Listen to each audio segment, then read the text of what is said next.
से नजर, अब होता न हमरा से सबर।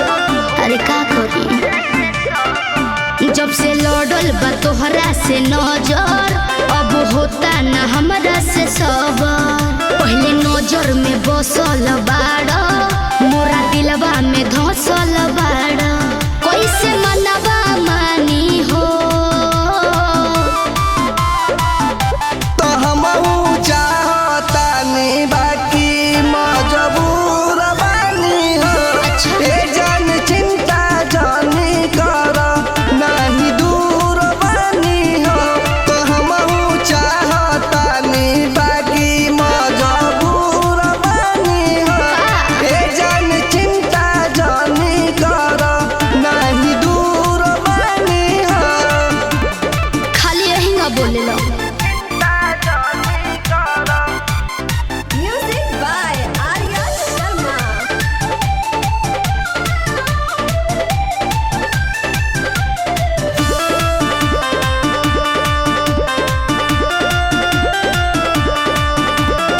छत पर नजर मिलेला, भीतर से फीलिंग उठेला, देखेला तोहर सूरतिया, दिलवा मोर कुहुकेला।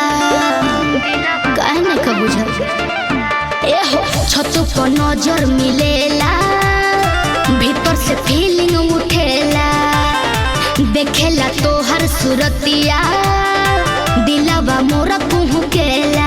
इंतजार कइला से, इजहार भइला से, हमहू टेंशन में बानी हो।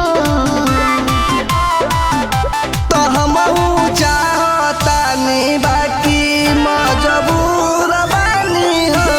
ए जान चिंता जानी कर, नहीं दूर बानी हो।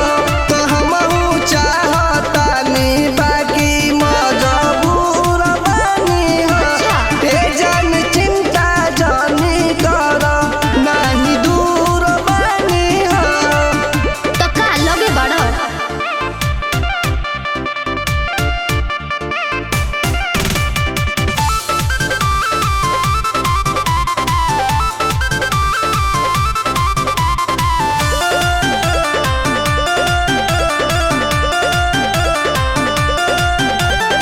राती में रही ले जागल, तोहरा से नहीं आब लागल, मोरले तू बड़ मोर मोती, यही से हो गई पागल।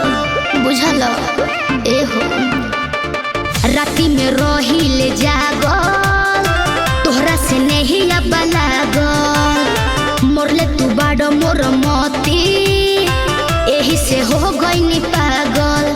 पवन के गइला से, मोहन के अइला से, गदरल बाई जवानी हो। तो हमहू चाहतानी बाकी मजबूर बानी हो। ए जान चिंता जानी कर, नहीं दूर बानी हो। तो हमहू चाहतानी बाकी मजबूर बानी हो।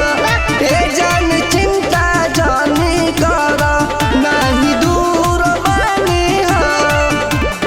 ठीक बा।